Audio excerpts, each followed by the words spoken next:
ദൈവത്തിന് സ്തുതി. പ്രഭാതകിരണത്തിലേക്ക് സ്നേഹവന്ദനം. ഭാഗം 2066. ഇന്ന് ഓഗസ്റ്റ് മാസം 27-ാം തീയതി, 239-ാമത്തെ ദിവസത്തിലെത്തി. എല്ലാവരുടെയും ഉള്ളിൽ മുഴങ്ങുന്നൊരു ചോദ്യമുണ്ട്. മനുഷ്യരോടായിട്ട് ദൈവം വേദഗ്രന്ഥത്തിന്റെ അടിസ്ഥാനത്തിൽ ഒന്ന് ചിന്തിച്ചാൽ, അനുമാനത്തിലെത്തിയാൽ, രണ്ടാമത് ചോദിച്ചൊരു ചോദ്യമാണ്. ആദ്യ മനുഷ്യന്റെ മൂത്ത പുത്രനോടാണ് ദൈവം ഇത് ചോദിച്ചത്, കായീനോട്.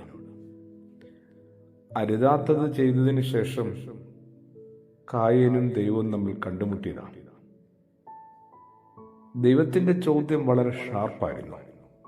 നിന്റെ അനുജനായ ഹാബേൽ എവിടെയാണ്? നിനക്കുകൂടി ഉത്തരവാദിത്വമുണ്ടെന്നാണ്. നിനക്ക് മാത്രം ഉത്തരവാദിത്വം ഉണ്ടെന്നല്ല, നിനക്കുകൂടി ഉത്തരവാദിത്വമുണ്ട്. എന്ന് വെച്ചാൽ നീ അവന്റെ കാവൽക്കാരൻ ആണ് എന്നും കൂടിയാണ്, ആകേണ്ടവനാണെന്നും കൂടിയാണ്.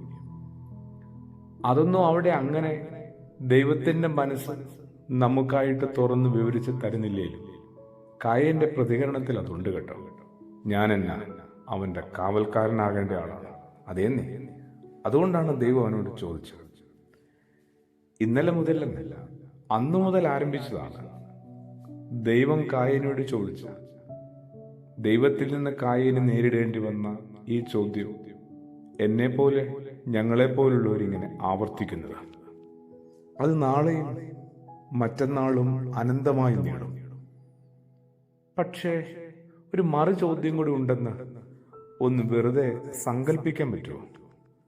വെറും ഭാവനയിലൊന്ന് കാണാൻ പറ്റുമോ? ഒരു മറു ചോദ്യം കൂടെ ദൈവം ചോദിക്കാതിരിക്കുമോ? ദൈവം അങ്ങനെയല്ലേ പൂർണ്ണനാകുന്നേ, പരിപൂർണനാകുന്നേ. മറുചോദ്യം എന്താ? മറുചോദ്യം എന്തായാലും മറുചോദ്യം ആരോടായിരിക്കും? അതെന്തായാലും കായനോടാവാനായിട്ട് ഒരു സാധ്യതയില്ല. പിന്നെ ആദ്യ കടിഞ്ഞൂലെന്ന് സുറിയാനി സഭയെ വിശേഷിപ്പിക്കുന്ന ഹാബേലിനോടാവും. അങ്ങനെയാണ് നമ്മൾ സഭയുടെ പ്രാർത്ഥനകളിൽ ഹാബേലിനെ കുറിച്ച് വായിച്ച് പോകുന്നത്. ആദ്യ കടിഞ്ഞൂലായ ഹാബേല് ആദ്യത്തെ രക്തസാക്ഷിയാണ്. പ്രീതികരമായ വിധത്തില് ദൈവസന്നദ്ധിയില് യാഗവും ബലിയും ഒക്കെ അർപ്പിച്ച ആളാണ്.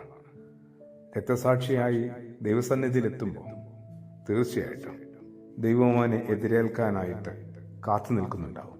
വെറും ഭാവനയാണ്, എന്നാലും അങ്ങനെ അത് നടന്നിട്ടുണ്ടാവും, നടക്കേണ്ടതാണ്.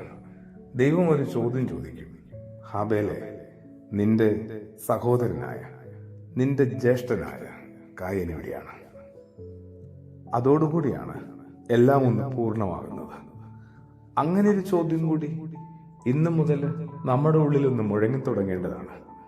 എവിടെയാണ് അയാൾ എങ്ങനെ അവിടെയായി? അയാളുടെയും കാവൽക്കാരനായിരുന്നല്ലോ നീ. അങ്ങനെ ഒരു ഉത്തരവാദിത്വം നിനക്കുമില്ലേ? പ്രാർത്ഥനയോടുകൂടി ആമേൻ.